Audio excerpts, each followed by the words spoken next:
서로 인사할까요? 오늘도 성도님을 뵈니 너무나 행복합니다.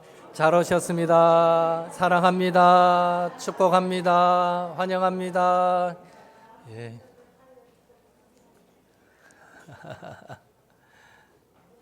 예.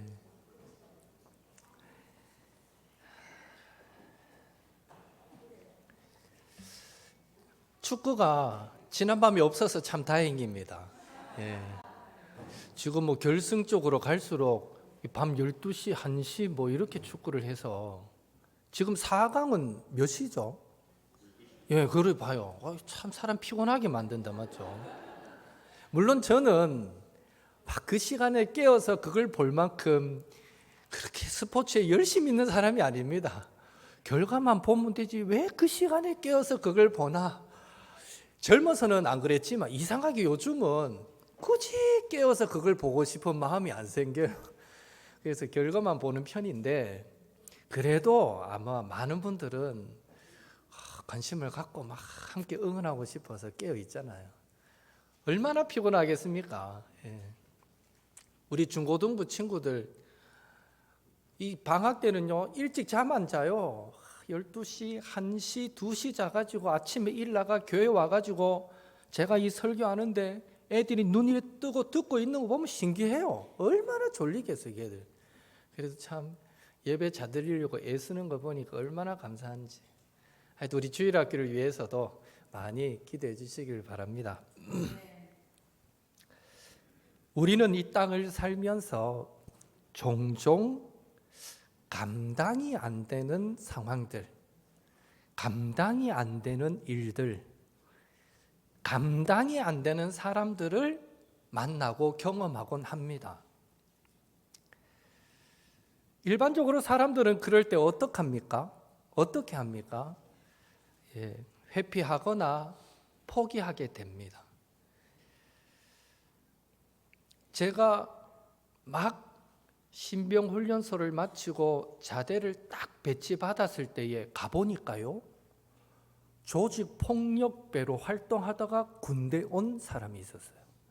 제보다 계급은 하나가 높아서 일병이었습니다. 여러분, 군대 사회가 상명하복의 조직 아닙니까? 윗사람이 상급자가 이거 해 이러면 하급자는 예 알겠습니다 하고 순종하는 문화가 군대 문화잖아요.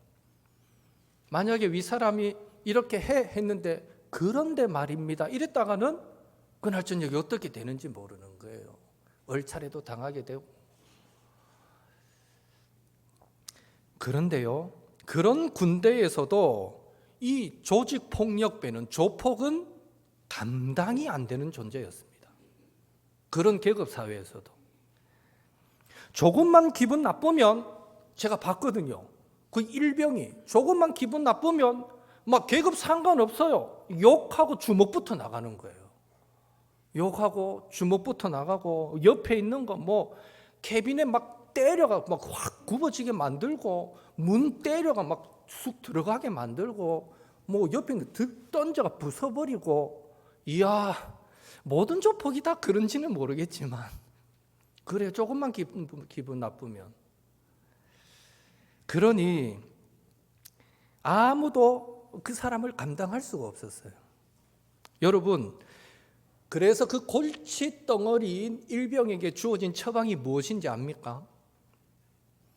중대장 비서 역할을 하라는 거예요.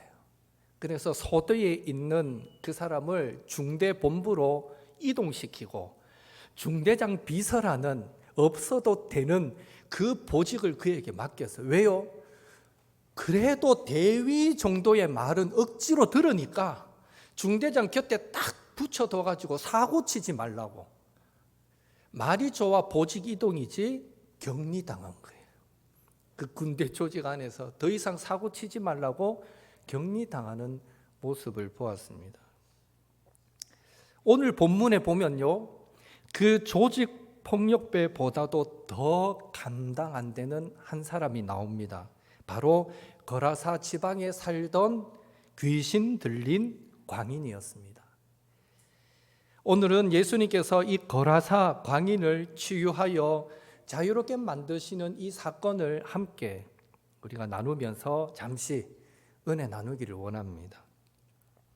1절에 의하면 예수님과 제자들이 타신 배가 지금 거라사인의 지방에, 마태복음 8장 28절에 보면 가다라 지방 이렇게 표현하고 있습니다. 어쩌면 정확한 지명은 가다라가 더 정확할 것 같아요. 가다라 지방에 도착하고 있습니다. 10절에 의하면요, 예수님이 도착하신 이 거라사인의 지방은 데가볼리의 한 소도시였습니다. 데가볼리는 헬라어 데카폴리스라는 말인데요, 즉 10개의 도시라는 뜻입니다. 알렉산더 대왕에 의해서 식민지화된 10개의 그 도시로서 그 도시를 묶어서 데가볼리라고 하는데, 헬라적 성격이 아주 강한 지역입니다. 그 10개 도시 중에 하나인 가다라 거라사인 지방, 그러니까 갈릴리 호수 남동쪽에서 가장 가까운 쪽 이 거라사인 지방에 지금 예수님께서 타신 배가 도착했던 것입니다.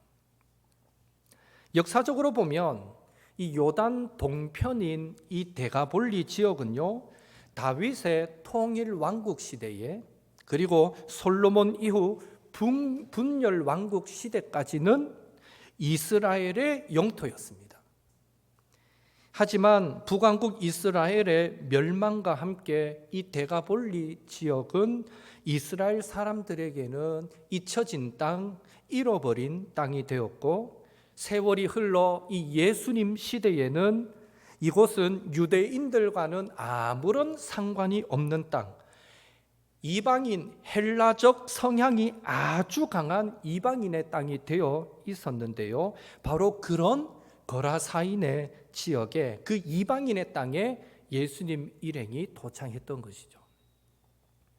2절에 보면 예수님은 배에서 내리자마자 더러운 귀신 들린 사람을 만나게 됩니다. 예수님은 종종 여러 곳에서 귀신 들린 사람을 만나셨고 귀신을 쫓아내셨습니다. 그런데 이 귀신을 쫓아내 주신 것과 관련된 다른 본문과 오늘 본문의 차이점이 있는데요, 그것은 3절에서 5절 말씀에 그 귀신 들린 사람 개인적인 이야기를 비교적 상세하게 설명하고 있다는 것입니다. 다른 본문에 보면 귀신 들린 사람에 대해 이만큼 상세한 설명은 하지 않습니다. 그런데 오늘 본문은 비교적 상세한 설명을 하고 있습니다. 오늘 본문에 의하면 이 거라사인 내 지방에 귀신 들린 사람은요, 무덤에 머물렀습니다. 그리고 군대 귀신이 들려서요, 쇠고랑을 채우고 쇠사슬에 메어도 어떻게 했다고 합니까? 쇠고랑을 부셔버리고 쇠사슬을 끊어버리고 그런 무서운 괴력을 발휘해서 아무도 그를 제어할 수 없었다라고 설명합니다. 또한 귀신 들린 사람은 밤낮 무덤 사이에서나 산에서 막 소리를 질러댔고요, 심지어 돌로 자기 몸을 해하는 일까지 했던 것입니다. 여러분, 귀신 들린 사람에 대한 이런 상세한 설명이 오늘 우리에게 말하고자 하는 바가 무엇일까요? 첫째로, 그는 오랫동안 치료받고 있었지만 그 모든 인간적인 치료 처방이 통하지 않았다라는 것을 말해줍니다. 다시 말해 쇠고랑을 채우고 쇠사슬을 묶는 이 모든 행위는 귀신 들림의 현상을 일종의 내면의 혼란으로 간주하고 그 육체, 몸을 통제하고 억제하려 했다는 것인데, 이런 처방이 아무런 소용이 없었다라는 것입니다. 둘째, 그는 처치라는 처방이라는 목적으로 본인이 원했건 원치 않았건 타인에 의해 강요됐건 간에 마을에서 쫓겨나서 황량한 언덕 위 묘지에 격리된 채 버려졌습니다. 셋째, 그는 격리되고 고립됨으로 이 귀신의 파괴력, 그 안에 들어간 그 귀신의 파괴력이 타인을 향한 폭력으로 분출되는 대신에 이제는 자기 자신에게 쏟아져서 무의식적으로 자기를 자해하는 결과까지 나왔던 것입니다. 한마디로 예수님을 만나기 전에 그는 매우 비참한 상황에 놓여 있었다라는 것을 우리는 알 수 있습니다. 여러분, 마가복음의 저자가 앞서 예수님께서 배를 타고 건너가신 곳이 데가볼리라는 그 넓은 지경 안에 있는 가다라 거라사인 지역이다라고 비교적 그 장소를 상세하게 밝혔던 것과 또한 그곳에 도착하자마자 만났던 더러운 군대 귀신 들린 사람의 이 상태를 상세하게 밝혔던 것을 통해서 말하고자 했던 바가 무엇이겠습니까? 그것은요, 바로 예수님은 잃어버린 땅, 잃어버린 영혼에게 찾아가셨다라는 것입니다. 다시 말해 한때는 이스라엘 백성들이 살며 하나님의 통치가 이루어지던 데가볼리 땅이었는데 지금은 완전히 이방인의 땅이 되어서 하나님의 말씀의 통치가 전혀 이루어지지 않는 땅으로 예수님이 찾아가신 것입니다. 처음에는 하나님의 형상대로 창조된 존귀한 영혼이었는데 지금은 군대 귀신, 즉 사탄의 권세에 억눌려 고통받으면서 하나님의 통치를 받지 못하고 있는 그 불쌍한 사람에게로 예수님께서 찾아가셨다라는 것을 지금 마가복음의 저자는 강조해 주고 있는 것입니다. 오늘날에도 하나님께서 창조하신 세계이지만 하나님의 선하신 통치가 미치지 않는 가정, 지역, 나라들이 얼마나 많은지 모릅니다. 오늘날에도 하나님의 형상으로 창조되었지만 스스로 자해하듯이 자기 몸과 영혼을 죄악 가운데 고통 중에 방치하며 살아가는 영혼들이 얼마나 많은지 모릅니다. 오늘날에도 두려움과 혐오감을 불러일으키는 사람, 해를 끼칠 수 있는 여지가 있는 사람, 통제 불능으로 감당 안 되는 사람, 선입견이나 편견이 너무 강한 사람, 이질감이 너무 크게 느껴지는 사람 등 종종 피하고 싶고 배척하고 싶은 사람들이 우리 주변에 얼마나 많이 있는지 모릅니다. 그래서 예수님은 오늘도 안타까운 심정으로 우리에게 말씀하십니다. 이사야 6장 8절에 내가 누구를 보내며 누가 우리를 위하여 갈꼬. 여러분, 사람들은 귀신 들린 그 사람이 감당 안 된다고 그를 쇠사슬로도 묶고 쇠고랑으로 채우고 그래서 무덤가, 마을과 떨어진 무덤가에 격리시켜 버리기까지 했습니다.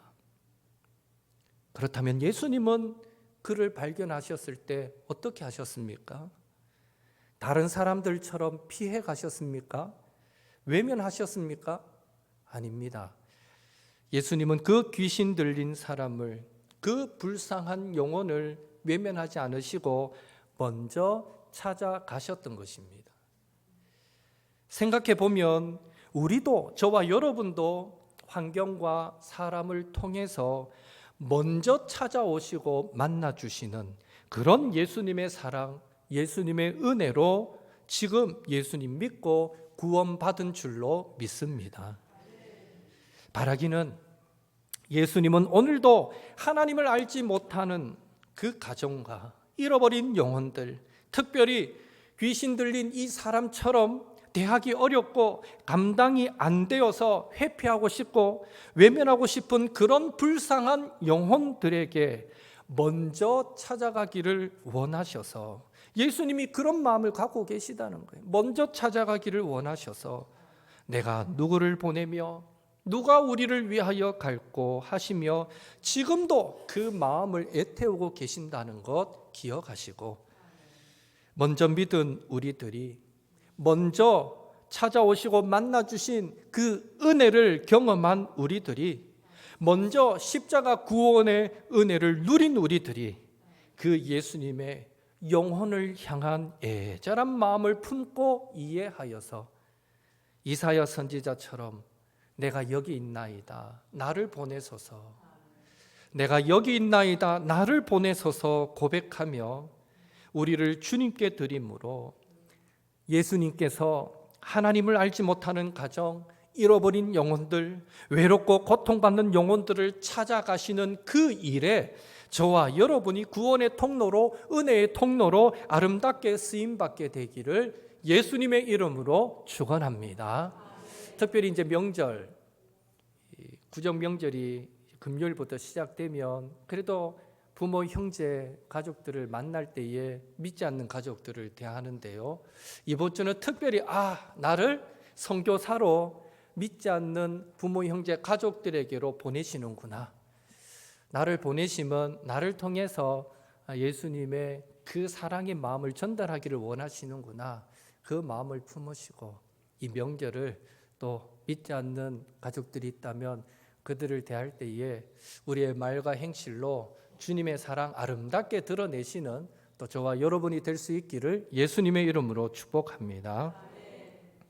그렇다면 이 귀신 들린 사람이 예수님을 만나고 가장 먼저 보였던 반응이 무엇입니까?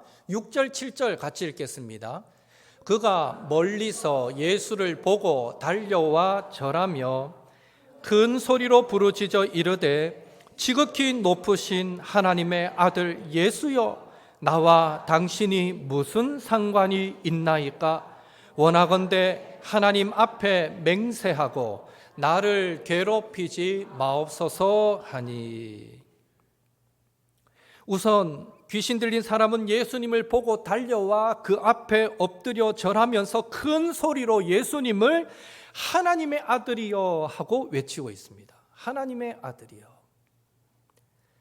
귀신 들린 사람의 이 외침은 상당히 의미 있는 일이었습니다. 왜 그럴까요? 마가복음 4장 마지막에 보면 예수님께서 배를 타고 가버나움을 떠나 지금 거라사인의 이 지방에 오시기 위해 배를 타고 가셨거든요. 그런데 배를 타고 가실 때에 이 갈릴리 바다를 건너실 때에 큰 광풍을 만나게 됩니다. 물론 예수님은 피곤하셔서 고물에 머리를 베고 잠을 주무시다가 제자들이 막 깨울 때에 일어나서 바람을 꾸짖고 바다야 잠잠하라 명령하심으로 바다를 잔잔하게 만들어 주셨습니다. 이때 제자들이 4장 마지막 절에 보면 이렇게 말합니다. 마가복음 4장 41절 같이 읽습니다.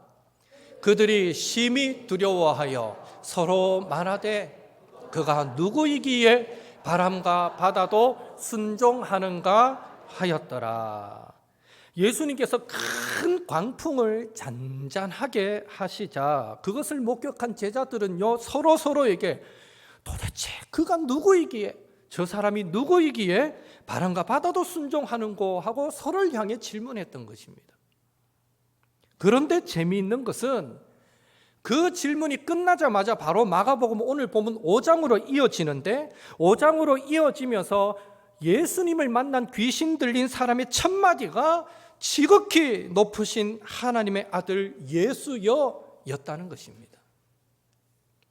결국 마가복음의 저자는 제자들이 그가 누구이기에 하고 던졌던 그 질문에 대해서 지극히 높으신 하나님의 아들 예수여라는 귀신의 외침을 통해서 예수님은 하나님의 아들이시다라는 것을 분명하게 오늘 우리에게 말씀해 주고 있는 것입니다. 이렇게 예수님을 하나님의 아들로 고백한 후에 귀신은 더 이상 자신을 괴롭히지 마십시오, 그렇게 요구하고 10절에 보니까 그 지방에서, 거라사인의 땅에서, 그 이방 지역에서 내보내지 말아달라고 간청하게 됩니다. 이뿐만이 아닙니다. 이 귀신은 자신의 이름을 군대라고 소개하면서 12절에 보니까 자기를 돼지떼에게로 들어가도록 허락해달라고 요청하게 되죠. 이런 귀신의 간청에 예수님께서 허락하시자 즉시로 더러운 귀신들이 그 사람에게서 나와서 이 돼지떼에 들어가게 되고 약 2,000마리나 되는 돼지떼들이 이 바다로 막 뛰어들어 몰사하게 되었던 것입니다. 그 후에 귀신 들렸던 사람은 정신이 온전해지게 되고 그 일로 이 거라사인 지방에 살던 사람들은 두려운 나머지 예수님을 그 지방에서 떠나가시기를 요청하게 되었고요. 귀신이 나가 회복하게 된 사람이 나도 예수님 따르겠습니다 했을 때에 그것을 거절하시면서 집으로 돌아가서 주께서 행한 이 큰 일을 가족에게 알리라 말씀하신 후에 배를 타고 다시 이 강 맞은편 쪽으로 건너가셨다라는 것이 오늘 본문의 전체 내용입니다. 오늘 본문을 통해서 우리는 적어도 3가지 사실을 깨닫게 됩니다. 첫째로 예수님께서 이 땅에 오심으로 하나님 나라의 통치가 시작되었다라는 것입니다. 귀신이 예수님께 자신을 괴롭히지 말아 주십시오라고 간청했던 것은 궁극적으로 최후 심판이 있을 때에 사탄과 그의 부하들인 귀신들에게 어떤 일이 일어나게 될 것인가를 잘 보여주고 있습니다. 계시록 20장 10절 같이 읽겠습니다. 또 그들을 미혹하는 마귀가 불과 유황못에 던져지니 거기는 그 짐승과 거짓 선지자도 있어 세세토록 밤낮 괴로움을 받으리라. 아멘. 요한계시록에 보면 종말의 때에 최후 심판의 때에 마귀와 그의 부하들인 귀신들이 불과 유황못인 무저갱에 던져져서 그곳에서 영원토록 괴로움을 당하게 된다라고 계시되어 있습니다. 이 계시를 참고할 때 지금 이 군대 귀신은 하나님의 아들이신 예수님이 인간의 몸으로 이 땅에 찾아오심을 통해서 마지막 때에 이루어질 하나님의 나라 통치가 이미 지금 이 땅에 시작되었다라는 것을 알았고, 동시에 불과 유황못이 있는 무저갱에 자신들이 던져지는 이 종말론적인 영원한 고통이 이미 예수님이 이 땅에 오심으로 시작되었다라는 것을 알았기 때문에 예수님께 자신을 괴롭히지 말아달라고, 이 지방에서 떠나지 말게 해달라고, 즉 우리를 명하여 무저갱에 던져넣지 말아달라고 간절히 요청했던 것입니다. 예수님의 오심은 하나님 나라의 통치의 시작을 알리는 것이었습니다. 가장 먼저 이걸 알고 겁을 낸 존재는 귀신들이었습니다. 둘째로 사탄 마귀를 포함한 모든 귀신들, 모든 악한 영들은 예수님의 권세 아래에 있다는 것입니다. 오늘 본문에 예수님과 그 귀신의 관계를 보면요, 그 주도권이 예수님께 있었습니다. 아무도 거라사인의 그 귀신 들린 자를 제어하지 못했습니다. 어떤 누구도 어떤 방법으로도 안 됐어요. 그를 제어할 수 없었지만 그런 귀신 들린 자도 예수님을 보자 달려와 그 예수님 앞에 무릎 꿇었습니다. 예수님께서 하나님의 아들이라는 그 권세를 가지고 귀신에게 내 이름이 무엇이냐? 라고 질문했을 때 귀신은 마치 심판장 앞에 서 있는 것처럼 순순히 자기 이름은 군대입니다 라고 밝히는 모습도 보게 됩니다. 또 귀신은 자신을 괴롭히지 말아달라고, 그 지방에서 내보내지 말아달라고, 나를 돼지떼에게로 들어가게 해달라고 여러 번에 걸쳐서 예수님께 간청했습니다.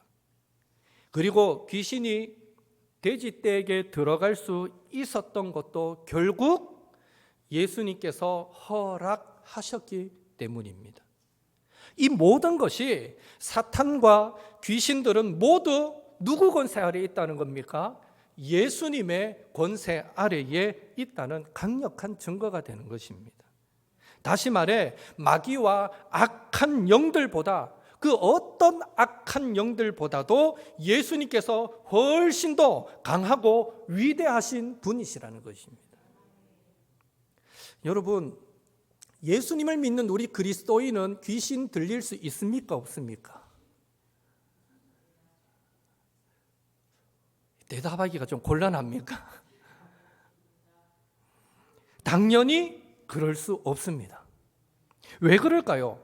귀신 들렸다라는 말은요, 그 귀신이 그 사람 안에 들어와서 그 사람의 의지를 완전히 사로잡음으로 그 사람이 하나님께 순종하거나 바른 행동을 할 수 없도록 그런 능력을 완전히 상실하게 만들었다라는 의미입니다. 그게 귀신 들렸다라는 것입니다. 그래서 귀신 들린 사람은 예수님을 주라고 고백하지 못하는 것입니다. 따라하라 해도 따라할 수 없습니다. 절대로 못합니다. 예수님의 허락 없이는 군대 귀신도 돼지떼에게 들어갈 수 없었듯이 당연히 하나님께서 머리털까지도 다 세고 계실 만큼 큰 관심과 사랑을 갖고 있는 그분의 자녀인 성도들, 저와 여러분을 하나님은 귀신에게 내어주실 리가 없는 것입니다. 귀신이 우리를 갖고 놀도록 그렇게 허락하실 리가 없는 것입니다. 따라서 귀신에게는 하나님의 자녀들을 완전히 통제하고 지배할 힘이 없으며 귀신은 성도를 자기 소유인 양 굴 수 없는 것입니다. 그래서 우리는 귀신을 두려워할 이유가 없습니다. 그렇다고 해서 우리는 사탄의 공격에 결코 방심해서도 안 됩니다. 성도는 귀신에게 완전히 사로잡히지는 않지만 기억하실 것은 귀신에게 눌릴 수는 있다는 것입니다.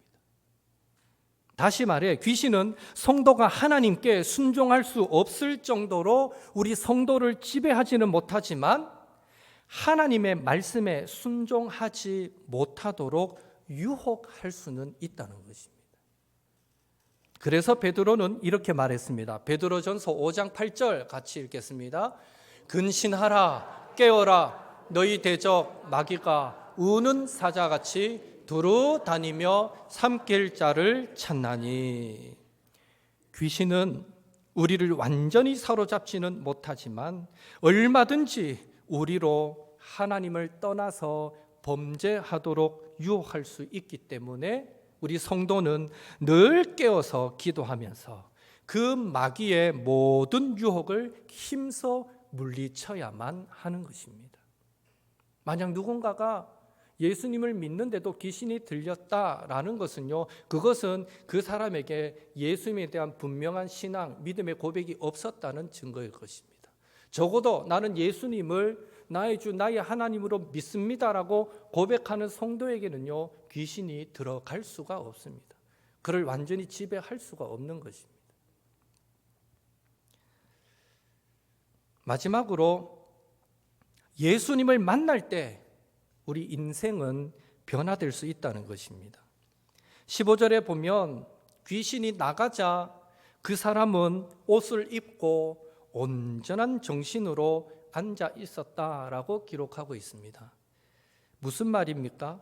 귀신 들린 사람은 예수님을 만나기 전에는 매우 비참한 삶을 살고 있었지만 옷도 다 벗어 던지고 돌로 자기 몸을 자해하고 쇠고랑도 채고해도 막 끊어버리고 막 소리 지르고 야생에서 그래 살았으니 뭐 짐승처럼 보이지 않았겠습니까? 완전 괴물같이 보였겠죠. 예수님을 만나기 전에는 매우 비참한 삶을 살았지만 예수님을 만난 후에는 그의 인생은 완전히 새롭게 변화되었다는 것입니다. 그리고 20절에 의하면 그는 예수님을 만나기 이전에는 귀신에 얽매여 짐승처럼 살며 아무짝에도 쓸모없는 인생이었지만 예수님을 만난 후에는 자기 가정뿐 아니라 자기가 살던 지역 그것을 넘어 데가볼리 그 모든 도시에까지 예수님께서 행하신 그 일들을 전파하는 복음의 전파자로 변화되었던 것입니다. 놀라운 인생의 변화가 그에게 찾아왔던 것이죠. 오늘 우리의 가정과 일터를 돌아볼 때 마치 거라사 광인처럼 우리 스스로 해결할 수 없고 남들이 도와줄 수 없는 그런 인생의 문제들이 우리에게는 있지 않습니까? 그렇다면 사탄과 귀신뿐 아니라 인생 만사 모든 것을 천지 만물과 인류의 역사를 주관하시고 다스리시는 그 권세 있으신 예수님 앞에 나아가십시오. 그리고 그 능력 많으시고 권세 많으신 예수님을 우리 안에, 우리 인생 가운데, 우리 가정과 일터에 모셔드리십시오. 다시 말해 우리 인생의 모든 주도권을 예수님께 믿고 맡기십시오. 그리고 우리가 예수님 안에 거하지 못하도록, 예수님과 동행하지 못하도록, 예수님을 온전히 신뢰하지 못하도록 수시로 방해하는 그 마귀를 물리치기 위해 늘 말씀과 기도로 깨어 있으십시오. 그렇게 하여 거라사 광인을 변화시켜 자유하게 만드신 예수님께서 하나님의 아들의 능력과 권세로 우리 가정과 개인과 일터와 교회 가운데 날마다 찾아오셔서 놀랍도록 역사하심으로 우리 인생의 모든 문제를 가장 아름답게 해결해 주시고 또 우리의 인생을 선한 길로 인도해 주시며 우리로 하나님의 그 은혜의 풍성함을 자랑하는 자로, 전파하는 자로 삼아 주시는 그 축복을 온전히 누리시는 옥토의 모든 성도님들 되시기를 예수님의 이름으로 축원합니다.